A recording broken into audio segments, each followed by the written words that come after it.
Irmãos, eu vou ministrar hoje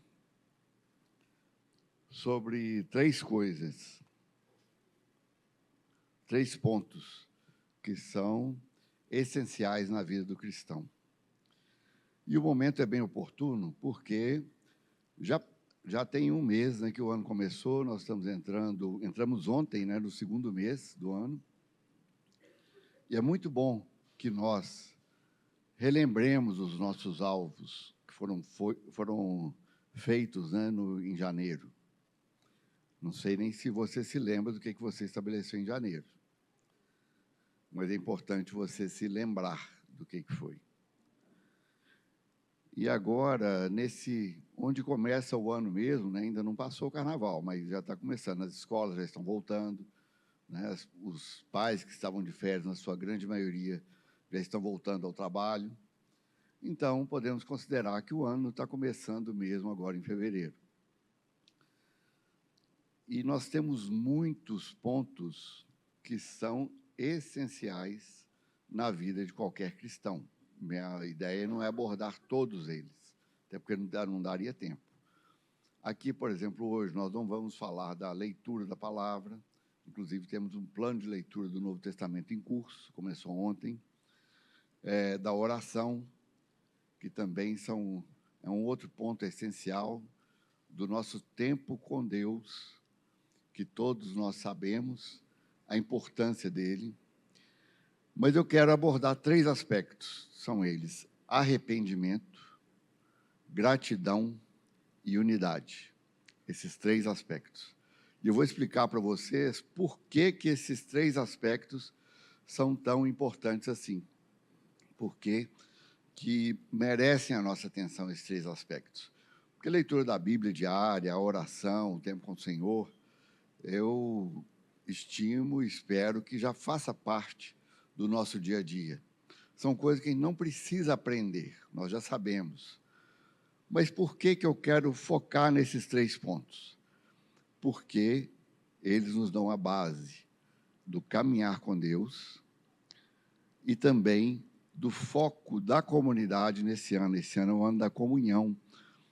E nós temos falado muito a respeito de unidade, que nós avancemos como um só homem em direção à vontade do Senhor. E eu quero orar aqui.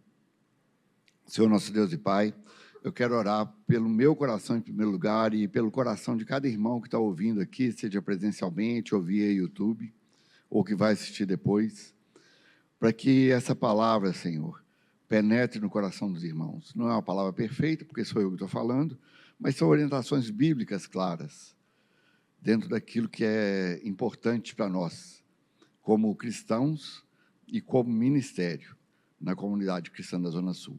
Em nome de Jesus. Amém.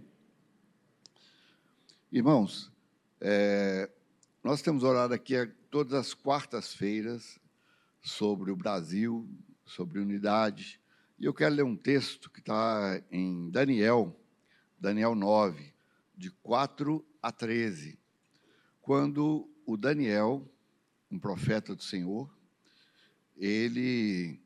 o Senhor tocou no coração dele, e ele faz uma oração de arrependimento, não só por si, mas por toda a nação de Israel.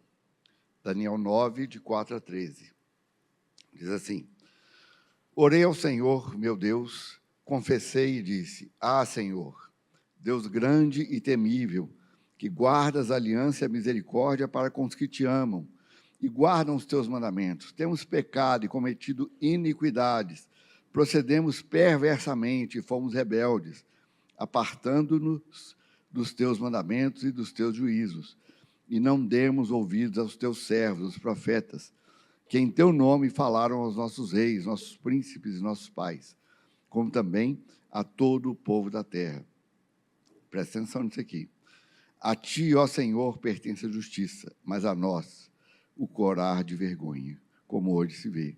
Aos homens de Judá, aos moradores de Jerusalém, todo Israel, quer os de perto, quer os de longe, em todas as terras para onde os tens lançados, por causa das suas transgressões que cometeram contra ti. A nós aqui da comunidade que está na Zona Sul, Senhor, a nós pertence o corar de vergonha, por não andarmos na sua palavra. A nós, Senhor, pertence essa parte que é tão dura e dolorosa, mas que por amor a nós, o Senhor nos faz passar. Ao Senhor nosso Deus pertence a misericórdia e o perdão. Obrigado, Senhor, pois nos temos rebelado contra Ele e não obedecemos à voz do Senhor nosso Deus para andarmos nas tuas leis, que nos deu por intermédio de seus servos, os profetas. Sim, todo Israel transgrediu a tua lei, desviando-se para não obedecer à tua voz. Por isso, a maldição e as imprecações que estão escritas na lei de Moisés, servos de Deus, se derramaram sobre nós, porque temos pecado contra ti. Ele confirmou a sua palavra, que falou contra nós e contra os nossos juízes, que nos julgavam, e fez vir sobre nós grande mal, porquanto nunca debaixo do céu aconteceu o que se deu em Jerusalém, como está escrito na lei de Moisés. Todo este mal nos sobreveio. Apesar disso, não temos, presta atenção, apesar disso, não temos implorado o favor do Senhor nosso Deus para nos convertermos das nossas iniquidades e nos aplicarmos à tua verdade. Esse texto de Daniel, o livro de Daniel, né, ele estava na Babilônia, ele foi para lá jovem, e foi quando eles foram levados. Ele está se referindo ao não obedecer, o fato de não obedecer às leis do Senhor, e por isso eles foram levados para a Babilônia, cativos. E é esse, não apenas sentimento, mas esse foco é que nós precisamos ter como cristãos. Nós precisamos orar, nos arrepender pelos nossos pecados, e precisamos orar e nos arrepender pelo pecado da nossa nação. Irmãos, não se iludam. Quem define os caminhos do Brasil ou de qualquer nação não é o governo, não são as leis, mas é a igreja de joelhos dobrados no chão, é quem determina como as coisas vão andar. Se estamos nesse ponto que estamos hoje, a culpa não é do governo, a culpa não é quem votou em fulano, ciclano ou beltrano, a culpa é nossa, porque nós não nos posicionamos diante do Senhor, clamando pela nossa nação. Mas e agora, o que fazer? Sempre é tempo de começar. Sempre é tempo de começar. A situação vai mudar, só se nós mudarmos. Senão, não muda. O dia que entendermos que o Senhor colocou sobre nós a autoridade e a justiça sobre o corpo, sobre a noiva de Jesus, as coisas não vão mudar. Nós temos uma responsabilidade que não é dos políticos, não é dos governantes, é nossa, de mudar os rumos da nossa nação. Enquanto não entendermos isso, nós vamos continuar vivendo, e vamos continuar orando, e vamos continuar patinando, e a coisa vai acontecendo, alguns desistem, outros já não aguentam mais orar por isso, tal. Na verdade, às vezes a gente ora, fulano que está em tal posição, tira ele de lá. Essa não deve ser a nossa oração. Sabe qual deve ser a nossa oração? Senhor, muda a nossa posição, muda a nossa mente, porque não é tirar o fulano que vai resolver, mas é nós mudarmos de posição que vai resolver. Então, o arrependimento é o ponto básico. Nós vamos ler outros textos ainda. Vai ser o Salmo 51, nós vamos ler de 1 a 4. Esse salmo é muito conhecido, né? Talvez seja um dos mais conhecidos da Bíblia, quando Davi pecou. E ele diz o seguinte: compadece-te de mim, ó Deus, segundo a tua benignidade, e segundo a multidão das tuas misericórdias, apaga as minhas transgressões. Lava-me completamente da minha iniquidade e purifica-me do meu pecado. Pois eu conheço as minhas transgressões, e o meu pecado está sempre diante de mim. Pequei contra ti somente, e fiz o que é mal perante os teus olhos, de maneira que serás tido por justo no teu falar e puro no teu julgar. Versículos 6 a 12. Eis que te compraz, na verdade, no íntimo. Como que ele vai ter esse prazer da verdade no íntimo se nós não tivermos intimidade com ele? O Senhor quer a nossa intimidade. Isso não depende dele em nada, em absolutamente nada. Ele está sempre disposto, disponível. Depende de nós. Nós temos que priorizar o tempo com Deus. E no recôndito, no lugar íntimo, me faz reconhecer a sabedoria. Purifica-me com ensopo e ficarei limpo. Lava-me e ficarei mais alvo que a neve. Faze-me ouvir júbilo e alegria, para que exultem os ossos que esmagaste. Esconde o rosto dos meus pecados e apaga todas as minhas iniquidades. E do 10 em diante. Cria em mim, ó Deus, um coração puro e renova dentro de mim um espírito inabalável. Não me repulses a tua presença, nem me retires o teu Santo Espírito. Restitui-me a alegria da tua salvação e sustenta-me com o espírito voluntário. 15 a 17. Abre, Senhor, os meus lábios, e a minha boca manifestará os teus louvores, pois não te comprases em sacrifícios. Pastor Robert falou sobre isso aqui, na adoração, no início, na abertura. O Senhor não se compraz em sacrifícios. Não tem nada que a gente pode fazer. E olha que Davi, ele foi além de seu tempo, porque ele vivia na época dos sacrifícios. Mas ele teve uma visão daquilo que o Senhor verdadeiramente queria. Como que ele obteve essa visão? Se a lei era clara, que tinha que sacrificar animal. Através da intimidade que ele tinha com Deus. Ele viveu à frente do seu tempo. E nós estamos vivendo nesse tempo e muitas vezes não caminhamos assim. Irmão, a responsabilidade não é de ninguém, é sua, é minha. A responsabilidade não é da comunidade que está na Zona Sul. É sua e minha. Pois não te compraz em sacrifício, do contrário, eu te os daria, e não te agradas de holocaustos. Sacrifícios agradáveis a Deus são o espírito quebrantado, coração compungido e contrito, não o desprezarás, ó Deus. Aqui Davi, do Antigo Testamento, ele está nos ensinando isso. E não só vocês, mas eu também não ando nisso. Então não adianta querer mudanças no nosso país, mudança no governo, se nós, como igreja, não assumirmos o papel que nós temos que assumir. Nada vai mudar, não se iludam. A responsabilidade é sua, é minha, é de cada um de nós. A responsabilidade não é do presbitério. O presbitério está aqui para dar direção, para orientar. Mas o fazer a coisa não é o presbitério que faz, não. É cada um de nós. Salmo 139, 23 e 24, também já é bem conhecido. Diz: sonda-me, ó Deus, e conhece o meu coração. Prova-me e conhece os meus pensamentos. Vê se há em mim algum caminho mau e guia-me pelo caminho eterno. Irmãos, essa é a primeira base, é o primeiro pilar da nossa vida com Deus. Arrependimento. Coração contrito e quebrantado. Eu costumo dizer que um coração contrito e quebrantado é como uma superfície cheia de óleo. Então o pecado bate aqui e ele bate todos os dias, várias vezes ao dia, bate aqui. Se o nosso coração estiver contrito, quebrantado, ele bate, escorre e vai embora, ele não fica. Mas quando nós não nos arrependemos, em vez de ser uma parede com óleo, sabe o que se torna? Uma parede com velcro. O pecado bate aqui e fica.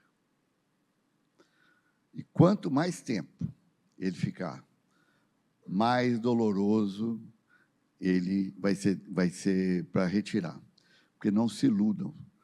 Ô, Senhor, pequei aqui hoje, peço que me perdoe. A gente pode fazer essa oração, deve fazer essa oração. Mas se não for uma oração sincera, do fundo do nosso coração, diante de Deus, o pecado vai continuar agarrado no velcro. É importante que a gente entenda isso. Não se iluda, não se iluda. As coisas não acontecem por acaso. Deus está cuidando de nós em todo momento, em todo momento. Contudo, nós temos uma parte que nós precisamos fazer. E essa parte que a gente precisa fazer é transformar essa parede de velcro em uma parede com óleo, com muito óleo, para quando o pecado vier, ele não agarrar, ele não criar raízes. Porque não se iluda, o pecado, ele não pecou, ele ficou quietinho, não. Ele vai criando raízes, criando raízes. E cada vez dói mais para a gente tirar, dependendo do tempo que a coisa ficar ali.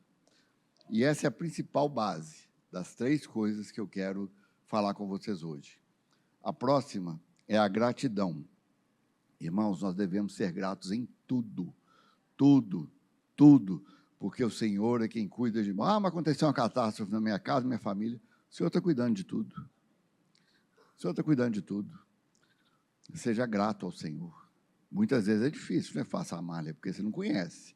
Você não sabe o que eu estou passando. Não sei mesmo, mas Deus sabe. E você acha que ele foi ali tomar um cafezinho, esqueceu, quando ele voltou, a coisa estava ruim assim? Não, irmão. Cada detalhe da sua vida interessa diretamente ao Senhor. Cada detalhe. Então, se nós confiamos no Senhor, se cremos que Ele cuida de nós, se sabemos que nós pertencemos a Ele, que Ele é o nosso Pai. Paulo, no final do livro de Atos, ele vai orar, e ele fala assim, olha, o Deus a quem eu pertenço e a quem eu sirvo. A ordem das coisas é muito importante. Antes ele declarou que ele pertence a Deus. E depois é que ele falou que ele serve a Deus. E nós precisamos nos fortalecer a cada dia mais com essa consciência de pertencer ao Senhor, de que Ele seja o nosso Pai. Ele é o nosso Pai, né? A gente se pode acreditar ou não. Aí já é problema seu, não é problema de Deus. Se você não crer nisso com todo o seu coração, você vai passar muito sufoco e muito aperto na sua vida, muito mais do que você deveria. Porque sufoco e aperto todos nós passamos. Mas ele pode ser mais leve ou mais pesado. Como que funciona o nosso caminhar com Deus? Nosso caminhar com Deus, nós estamos aqui. E a gente vai crescendo, crescendo, crescendo, nessa espiral contínua. Quando você estava aqui embaixo, uma situação grave te afetava muito, te derrubava, te detonava. À medida que você for crescendo nessa espiral, os problemas ficam lá embaixo. Você vai deixar de passar por problema? Não. Só que a forma como você vai reagir aos problemas vai mudar. Quando você olha os seus problemas, tão graves, tão sérios, sob a perspectiva de Deus, a coisa fica muito mais suave. Lembram de Pedro? Andou sobre as águas. Enquanto ele olhava para Jesus, ele andou. A hora que ele olhou para o mar, ele afundou. Então, a gente pode olhar para os nossos problemas, todos eles, como Pedro olhou para o mar, olhando para Jesus. O problema vai acabar? Não. Por que não vai acabar? Porque o Senhor usa o deserto para nos aproximar dele, para que nós o busquemos. Ontem, no RPM, lá, que é a oração pelo mês dos legendários, o pastor Cezinha falou isso. Davi vivia em guerra. E quão maravilhosos eram os salmos que ele escreveu. Quando ele ficou de boa, meu reino está dominado, está tranquilo, nem vou para a guerra. Que momento que ele caiu? Quando ele estava na guerra ou quando ele estava fora da guerra, vivendo uma bonança? Foi fora da guerra. Então, não reclame dos seus problemas. Seus problemas é Deus quem manda, cada um deles, para nos manter com foco nele, sempre. E os textos que eu quero ler é Filipenses 4, de 4 a 7. Diz o seguinte: alegrai-vos sempre no Senhor. Então, aqui Paulo já começa a falar. Outra vez digo, alegrai-vos. Se não fosse importante, ele não repetiria. Seja a vossa moderação conhecida de todos os homens. Perto está o Senhor. O Senhor não está longe. Ele não te abandonou. O Senhor está perto. Não andeis ansiosos de coisa alguma. Em tudo, porém, sejam conhecidas diante de Deus as vossas petições. De quais formas? Pela oração, pela súplica e com ações de graças. Então, você deve orar, você deve suplicar, e você deve agradecer a Deus, ao seu Pai, em toda e qualquer situação. E a paz de Deus, que excede todo entendimento, guardará o vosso coração e a vossa mente, em nome de Jesus. Você está sem paz? Então leia esse texto, Filipenses 4. Porque se você agir como Paulo está nos orientando aqui, a paz de Deus guardará o entendimento e o coração, né, e a mente em Cristo Jesus. E ele repete isso lá em Tessalonicenses, também muito conhecido texto, 5, de 16 a 22, diz assim: regozijai-vos sempre, orai sem cessar, em tudo dai graças, porque esta é a vontade de Deus em Cristo Jesus para conosco. Espera aí, esse pipinão que eu estou passando aqui é vontade de Deus? É, irmão. É vontade de Deus. Porque Ele te quer perto dEle. Ele não quer você numa posição confortável, onde você faz o que você quer. Certa vez, eu não comentei isso aqui, no púlpito, mas eu confessei aos presbíteros, né, os irmãos do Departamento de Missões e outras pessoas. O Senhor começou a me trazer alguns sinais estranhos. E a primeira pergunta que eu fiz foi uma pergunta idiota. Falei, de onde que está vindo isso, Senhor? É lógico que é do inferno, mas Deus permitiu. Aí eu fiz a segunda pergunta, e essa foi a certa. Por que porta esse pecado está entrando? Sim. Por que forma esse pecado está entrando? Ele falou, rebeldia. Eu falei, Senhor, rebeldia, e olha que rebeldia é equivalente ao pecado de feitiçaria. E graças a Deus que Ele é misericordioso. Ele não fala tudo de uma vez, senão a gente morria. Ele foi me falando aos poucos. Eu falei, Senhor, como rebeldia? Ele falou, porque você tem tomado decisões e não tem me consultado. Você resolve e faz. Isso é rebeldia. Você não pertence a mim? Você já não falou tantas vezes da paternidade de Deus? Que pai é esse que eu sou? Que você nem me consulta. Aí, pela graça do Senhor, pela misericórdia, através do Espírito Santo de Deus, entrei em arrependimento. E graças a Deus, Deus fala uma coisa de cada vez. Além da rebeldia, tem soberba também no seu coração. As duas coisas estão ligadas. A rebeldia, eu resolvo fazer sem consultar a Deus. A soberba, eu me orgulho de ter aquela posição que eu posso agir livremente, sem consultar a Deus, que a minha carne resolve os problemas da minha vida, que a minha capacidade resolve os problemas da minha vida. Então, é muito importante que nós estejamos sempre em arrependimento, porque muitas vezes a gente comete alguns pecados e nem percebe. Se o nosso relacionamento com o Espírito Santo não estiver tão íntimo a ponto dele falar para os nossos ouvidos, opa, acender a luz vermelha, buzinar, muitas vezes passa batido, você nem percebe. Por isso que é importante o relacionamento com Deus. E o arrependimento é aquilo que te faz ser sintonizado com o Espírito Santo de Deus. Então, pela graça do Senhor, e eu aprendi há muitos anos atrás, lá no contorno ainda, o pastor Ney falou, olha, irmãos, tem situações que a única oração que a gente pode fazer é, Senhor, me perdoa e me abençoa. E eu fiz essa oração durante um bom tempo, faço ainda até hoje. Me perdoa e me abençoa. Pela graça do Senhor, eu me sinto perdoado, sinto abençoado por Deus e me acendeu um alerta, para qualquer coisa que eu for fazer, antes consultar o Senhor. Então, esses cuidados a gente deve ter, deve ser grato por tudo, porque se eu não tivesse caído nessa armadilha, que é da minha carne também, e é lógico, de Satanás, o Espírito Santo não teria me alertado para isso.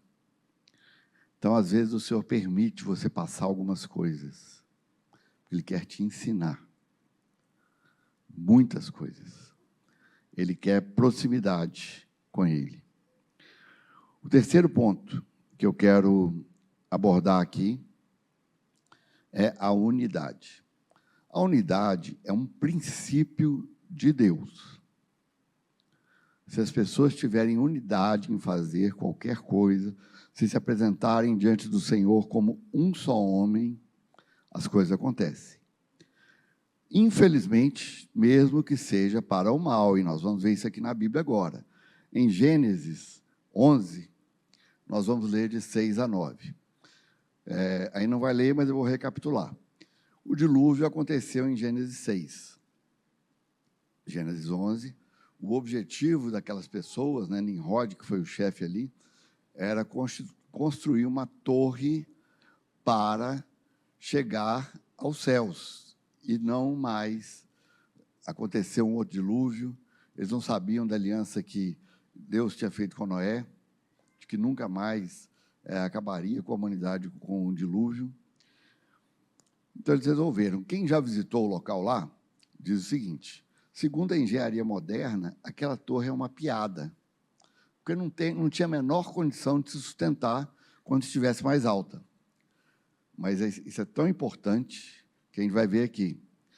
No versículo 6 diz o seguinte, presta atenção, os homens estavam planejando, e o texto antes fala que todos eles tinham uma só língua.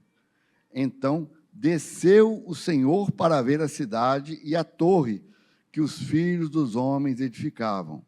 E o Senhor disse: eis que o povo é um, todos têm a mesma linguagem. Isso é apenas o começo. Agora não haverá restrição para tudo que intentam fazer. Vinde, desçamos e confundamos ali a sua linguagem, para que um não entenda a linguagem do outro. Destarte, o Senhor os dispersou dali pela superfície da terra, e cessaram de edificar a cidade. Chamou-se-lhe por isso o nome de Babel, porque ali confundiu o Senhor a linguagem de toda a terra, e dali o Senhor os dispersou por toda a superfície dela. Se você achava que unidade não tinha tanta importância assim, através de um texto que mostra os planos dos homens para o mal, o próprio Deus falou: desçamos, Trindade, e confundamos, porque não haverá restrição para o que eles quiserem fazer. Eles têm uma língua só. Você já pensou, se eu e você dobrarmos os nossos joelhos, se eu e você nos arrependermos e orarmos com unidade, as mudanças que vão acontecer no nosso país e no mundo? Já pensou nisso? Pense nisso, irmão. Não pensa muito, não, faça. Mas é importante você saber o que você está fazendo. E, mais uma vez, não depende só de Deus. Depende dele, porque ele é que faz todas as coisas. Mas depende muito mais de nós. A autoridade nós já recebemos. O poder nós já recebemos. A autoridade recebemos quando Jesus, naquela cruz, assinou, e os advogados aqui vão entender bem isso, uma procuração assinada com sangue para nós, nos concedendo a autoridade. O poder, o Espírito Santo foi derramado ali em Atos 2. E 2 Coríntios 5, 20 e 21, eu não vou lembrar dos versículos todos, mas fala que nós somos embaixadores de Deus. E Ele nos fez a sua noiva, o seu corpo, justiça de Deus. Então, a gente deve repensar a nossa oração por justiça nessa terra. A justiça de Deus está sobre os nossos ombros. A gente só precisa ter consciência e assumir. Nós não devemos nos furtar a essa responsabilidade. A responsabilidade é nossa, irmãos. Não é de quem está lá em cima, de quem está fazendo, é nossa como igreja. Igreja do Senhor, nós precisamos ter essa consciência. Sabe que a consciência é mais importante do que aquilo que você tem direito? Porque você pode ter vários direitos, mas se você não tiver consciência disso, não vale de nada. Tem uma história, já foi contada muitas vezes, vocês já devem ter ouvido, vou repeti-la aqui, na época que existiam cheques ainda, né? Alguém mandava uns cheques para uma senhora que era analfabeta, e ela recebia, não sabia ler, ficava muito feliz, entendia que era um presente, pregava na parede da casa dela. Até que alguém foi visitá-la e perguntou, o que é isso aqui? Ah, um presente que eu ganhei, tal. A pessoa ficou impressionada com o valor que ela tinha recebido em cheques. Né? Não vamos considerar que aqui no Brasil o cheque vale só 6 meses. Imagina quantos anos aquela pessoa tinha recebido aqueles cheques. Qual o valor que ela tinha nas mãos dela? E ela valorizou conforme ela entendia. Foi um presente, eu vou pregar aqui na parede, para nunca mais esquecer. Para eu agradecer por esse presente. Mas ela não tinha consciência do valor que estava nas mãos dela. Sabe quem é assim? Eu. Sabe quem é assim? Vocês. O Senhor nos deu toda a autoridade no céu e na terra. Assim, no céu não, na terra, né? Mas nós não exercemos essa autoridade. Nós ficamos, Senhor, tem misericórdia do vermezinho de Jacó. Ô, Senhor, eu não valho nada. Ô, Senhor, eu sou tão pequeno. Sabe o que Jeremias falou com ele quando ele falou? Que eu sou só uma criança. Você não é criança. Eu estou dizendo que você não é. Eu estou dizendo que você é um profeta. Que parte falta Deus te dizer que você é? Quero ler ainda o Salmo 133, também muito conhecido. Ó, como é bom e agradável viverem os unidos os irmãos. É como óleo precioso sobre a cabeça, o qual desce para a barba de Arão, e desce para as golas das suas vestes. É como o orvalho do Hermon, que desce sobre os montes de Sião. Ali, onde? No Monte Sião? Na unidade. Ali ordena o Senhor a sua bênção e a vida para sempre. Então, nós vimos no Novo Testamento esses dois textos. Um, do poder da unidade para as coisas que são más, que são ruins.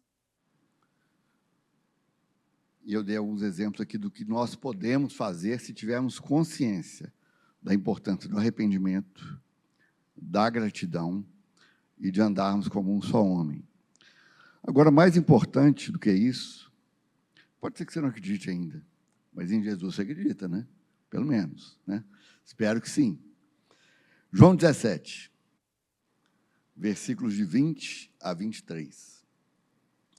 Na oração sacerdotal, fala, não rogo somente por estes, mas também por aqueles que vierem a crer em mim, por intermédio da sua palavra, a fim de quê? A fim de que todos sejam um, como és tu, ó Pai, em mim e eu em ti.